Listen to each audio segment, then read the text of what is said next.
दोस्तों very good morning to all of you. आज के सबसे पहले प्रश्न में एक प्रश्न बना है कि इंडिया ने एक बार इंटरनेशनल लेवल पर चाइना को पीछे छोड़ दिया है और चाइना की बहुत बड़ी हार है इस इंटरनेशनल मंच पर।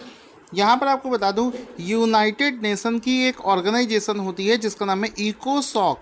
इसकी एक बॉडी का भारत को मेंबर बना दिया गया है, जहाँ पर चाइना ने भारत के खिलाफ कंटेस्ट किया था, जिसमें कि चाइना को उतने वोट नहीं मिल पाए जितने कि इसकी मेंबरशिप के लिए चाहिए होते हैं।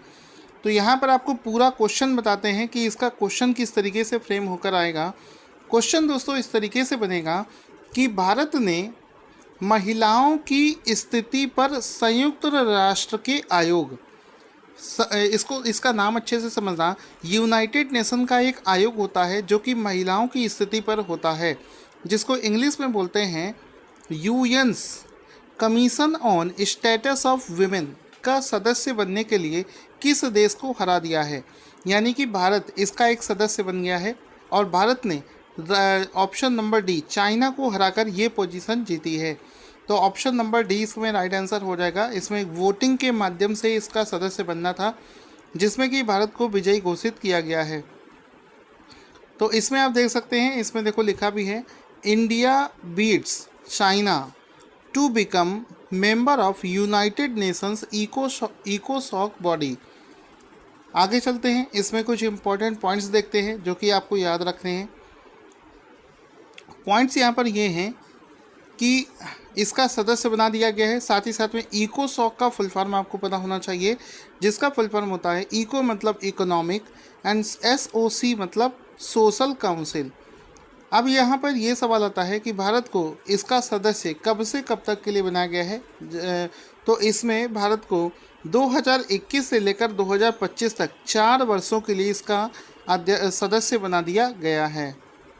जो इसका वोटिंग प्रोसेस था उसमें 3 देशों ने कंटेस्ट किया था, भारत, अफ़गानिस्तान और चाइना, जिसमें कि भारत को भी अच्छे वोट मिले हैं, अफ़गानिस्तान को भी अच्छे वोट मिले हैं, दोनों को ही मेंबरशिप मिल गई है। लेकिन चाइना को वहाँ पर आधे से भी कम वोट मिले हैं, जिसके चलते चाइना को यहाँ पर हार का सामना देखना पड़ा है। अब चूँकि हमने यूनाइटेड नेशन की एक संस्था के बारे में बात करी है, तो हम लोग यूनाइटेड नेशंस की कुछ संस्थाओं और उनके मुख्यालय पर डिस्कशन करेंगे। तो यहाँ पर ये देखते हैं कि पहला जो ऑर्गेनाइजेशन है इसका नाम है United Nations atomic energy commission. इसका हेडक्वार्टर है न्यूयॉर्क में। इसमें जितने भी मैं आपको हेडक्वार्टर्स करवाऊँगा ये सभी यूनाइटेड नेशंस की ही ऑर्गेनाइजेशंस हैं, तो इसको अच्छे से आप लोग समझते हुए चलना। UNAIDS ये इसका हेडक्वार्टर है जेनेवा में। UNCDF न्यूयॉर्क में है। इसके बाद में UNCTAD बहुत ज़्यादा न्यूज़ में आता है, United nation conference on trade and development, इसका हेडक्वार्टर जेनेवा में स्थित है। इसी प्रकार से UNDP न्यूयॉर्क में है।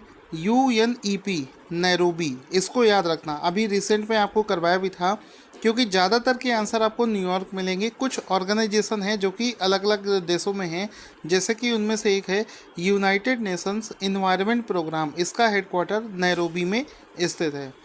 तो ये पूरी लिस्ट है, इसको आप लोग टेलीग्राम से PDF डाउनलोड करोगे, वहाँ से आप इसको पूरे डिटेल में पढ़ लेना। टेलीग्राम का नाम है टारगेट स्टडी IQ, वहीं पर आपको ये पूरा PDF मिल जाएगा। साथ ही साथ मैं आपको बता दूं, पिछले 3 महीने के करंट अफेयर्स पर अभी एक ऑफ़र चल रहा है, यानी कि जून प्लस जुलाई प्लस अगस्त, ये 3 महीनों का जो करंट अफेयर्स है इसका एक सिंगल PDF बनाया गया है, और जो कि 150 रुपये का प्राइस था, लेकिन अभी ये डिस्काउंट प्राइस पर मात्र 100 रुपीज़ में आपको दिया जा रहा है। तो वीडियो के डिस्क्रिप्शन में लिंक है, वहाँ से जाकर आप इसको ले सकते हैं, परचेज़ कर सकते हैं। अगला प्रश्न है, निम्नलिखित में से किसे पेटीएम प्रथम खेलों, जिसको इंग्लिश में बोलते हैं पेटीएम फर्स्ट गेम्स का ब्रांड एम्बेसडर बनाया गया है। आंसर हो जाएगा Sachin Tendulkar. Option number C इसका राइट आंसर हो जाएगा कि हाल ही में सचिन तेंदुलकर को पेटीएम की तरफ से जो उनका प्रोग्राम चल रहा है, जो लॉन्च किया है पेटीएम फर्स्ट गेम्स, उसका ब्रांड एम्बेसडर सचिन तेंदुलकर को बना दिया गया है। तो इसमें आप देख सकते हैं सचिन तेंदुलकर को पेटीएम फर्स्ट का ब्रांड एम्बेसडर बनाए गए हैं। ये इनका फ़ोटो भी आप यहाँ पर देख सकते हैं। ये आप देख सकते हैं Paytm first games, Sachin Tendulkar को इसका ब्रांड एम्बेसडर बनाया गया है। आगे चलते हैं, वर्ष 2020 के कुछ इम्पॉर्टेंट ब्रांड एम्बेसडर की लिस्ट देख लेते हैं। ये लिस्ट मैंने आपको प्रोवाइड कराई है जिसमें कि लगभग सभी 2020 के जो ब्रांड एम्बेसडर हैं उनको डिस्कस करेंगे। तो पहला देखो क्या है, आपको पता होगा जिस समय लॉकडाउन चल रहा था उससे पहले की फरवरी के आसपास की बात है, जिंदल सॉ का ब्रांड एम्बेसडर साउथ वेस्ट का कौन बनाया गया है, वो बनाए गए हैं ऋषभ पंत। भारत में ला लीगा फुटबॉल क्लब के ब्रांड एम्बेसडर कौन बनाए गए हैं, रोहित शर्मा। पेप्सी का ब्रांड एम्बेसडर सलमान खान। नाडा के brand ambassador national anti doping agency Sunil Shetty. Bharat की लक्ष्मी दीपिका पादुकोण एवं पीवी सिंधु। मोबिल इंडिया का ब्रांड एम्बेसडर बजरंग पूनिया। मध्य प्रदेश का ब्रांड एम्बेसडर गोविंदा जी को बनाया गया है। इसके अलावा यूपीआई पेमेंट ऐप भारत पे का ब्रांड एम्बेसडर सलमान खान को बनाया गया है। ठीक है। रेडबस का ब्रांड एम्बेसडर महेंद्र सिंह धोनी। गौ सेवा आयोग हेमा मालिनी। इसके अलावा fantasy 11 Murali Kartik. UNICEF India for युवा एम्बेसडर हिमा दास। एसबीआई का जो योनो ऐप है उसका स्वप्ना वर्मन। आगे चलते हैं, बीएसएनएल का ट्राइब्स इंडिया की जो ब्रांड बनाई गई हैं वो मैरी कॉम को बनाया गया है। तो इस लिस्ट में काफ़ी नाम मैंने मिस भी कर दिए हैं, तो आप लोग इसको जब डाउनलोड करोगे पीडीएफ को तो वहाँ से इन सारे नेम्स को रिवीजन कर लेना। आगे चलते हैं, अगला क्वेश्चन दोस्तों यहाँ पर बनेगा कि निम्नलिखित में से किसे राज्यसभा के उपाध्यक्ष के रूप में चुना गया है। तो आंसर हो जाएगा Harivansh Narayan Singh. Option number D इसका राइट आंसर हो जाएगा कि राज्यसभा के उपाध्यक्ष के रूप में हरिवंश नारायण सिंह को चुना गया है। ऑप्शन नंबर डी इसका राइट आंसर हो जाएगा। तो यहाँ पर आप देख सकते हैं कि लिखा है NDA candidate Harivansh Narayan Singh reelected as Rajya Sabha deputy chairman. तो राज्यसभा का डिप्टी चेयरमैन हरिवंश नारायण सिंह को री अपॉइंट किए गए हैं। साथ ही साथ में कॉन्स्टिट्यूशनल पोस्ट कौन कौन सी हैं उनके बारे में भी डिस्कस कर लेते हैं। जैसे कि राज्यसभा के चेयरमैन कौन हैं, मिस्टर एम वेंकैया नायडू। राज्यसभा के डिप्टी चेयरमैन कौन है, एम हरिवंश नारायण सिंह, जिनको हाल ही में बनाया गया है। लोकसभा के स्पीकर कौन है, ओम बिरला जी। डिप्टी स्पीकर ऑफ लोकसभा, ये सीट अभी वैकेंट है और अभी कल का न्यूज़ है रिकॉर्ड नंबर ऑफ डेज़ के लिए ये सीट वैकेंट चल रहा है। अभी तक इस पर किसी को पोस्ट पर बिठाया नहीं गया है। इसके बाद में है leader of Rajya Sabha, mister Thawar Chand Gehlot को बनाया गया है। Leader of opposition Rajya Sabha, mister Ghulam Nabi Azad को बनाया गया है। Chief election commissioner mister Sunil Arora को बनाया गया है। कैग कौन है, कॉम्प्ट्रोलर एंड ऑडिटर जनरल। आपको पता होगा जम्मू कश्मीर के जो लेफ्टिनेंट गवर्नर थे गिरीश चंद्र मुर्मू, उनको ही कैग बना दिया गया है। इलेक्शन कमिश्नर राजीव कुमार को बनाया गया है। इसके बाद में है राज्यसभा का सेक्रेटरी जनरल मिस्टर देश दीपक वर्मा है और लोकसभा का सेक्रेटरी जनरल बनाए गए हैं मिस्टर स्नेहलता श्रीवास्तव, मिस स्नेहलता श्रीवास्तव। तो ये जितने भी, और एक चीज़ और इम्पोर्टेंट है, भारत के पहले लोकपाल कौन है, तो जस्टिस पिनाकी चंद्र घोष भारत के पहले लोकपाल हैं। तो ये जितनी भी इन्फॉर्मेशन आपको दे रहा हूँ सब कुछ पीडीएफ में दे रखा है और इसी तरीके से ही हमारा पीडीएफ बनाया जाता है। निम्नलिखित में से किसे फेसबुक इंडिया के ग्लोबल बिजनेस ग्रुप के डायरेक्टर के रूप में अपॉइंट किया गया है। इसका मतलब है इंग्लिश में director of global business group of Facebook India. तो आंसर यहाँ पर देखो क्या हो जाएगा, Arun Srinivas. Option number B इसका राइट आंसर हो जाएगा कि अरुण श्रीनिवास को हाल ही में director of global business group of Facebook for India बना दिया गया है। तो यानी कि फेसबुक का ग्लोबल बिजनेस ग्रुप के निदेशक के रूप में अरुण श्रीनिवास को अपॉइंट किया गया है। तो इसका आप फोटो भी देख सकते हैं। फेसबुक इंडिया का जो यहाँ पर Facebook India appoints Arun Srinivas as a head of for global business group. तो अरुण श्रीनिवास को अपॉइंट किया गया है जो कि इंडिया में इसके मार्केटिंग का, डिजिटल मार्केटिंग का जो पूरा जिम्मेदारी संभालेंगे। क्वेश्चन बनेगा कि निम्नलिखित में से किस कंपनी ने यूरोप बेस्ड कंपनी जिसका नाम है गाइड विज़न नाम की एक कंपनी है उसका अधिग्रहण कर लिया है। तो आंसर हो जाएगा इन्फोसिस। भारत की कंपनी इन्फोसिस ने यूरोप की एक कंपनी है जिसका नाम है गाइड विज़न, उसका अधिग्रहण कर लिया है। तो ऑप्शन नंबर बी इसका राइट आंसर हो जाएगा। Infosys to acquire GuideVision for 30 million euro. ठीक है, तो गाइड विज़न नाम की कंपनी है जिसको इन्फोसिस ने हाल ही में एक्वायर कर लिया है। हाल ही में किसने अपनी पहली पुस्तक जिसका नाम है my life in design launch करने की घोषणा करी है?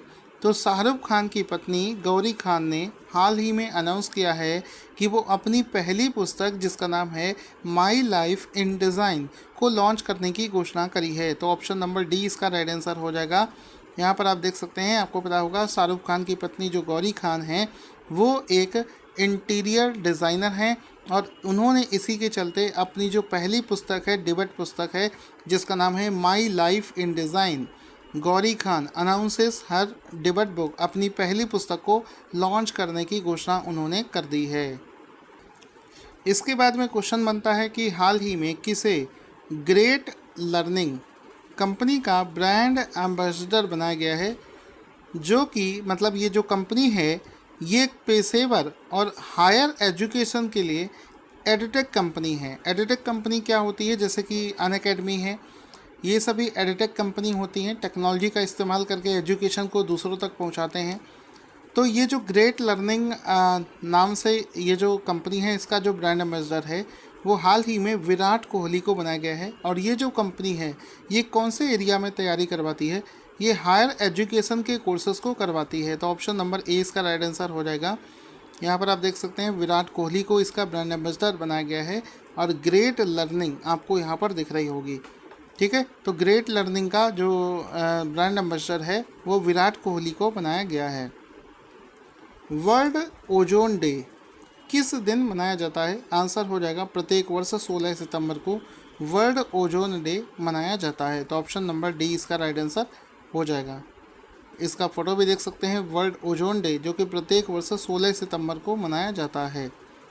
आपको बता दूं कि पहला जो ओजोन डे था इसको यूनाइटेड नेशंस की तरफ से 16 सितंबर 1995 को मनाया गया था। तब से लेकर आज तक लगातार हर बार 16 सितंबर को international day for the prevention of ozone layer मनाया जाता है, जिसको इंटरनेशनल ओजोन डे के नाम से भी जानते हैं।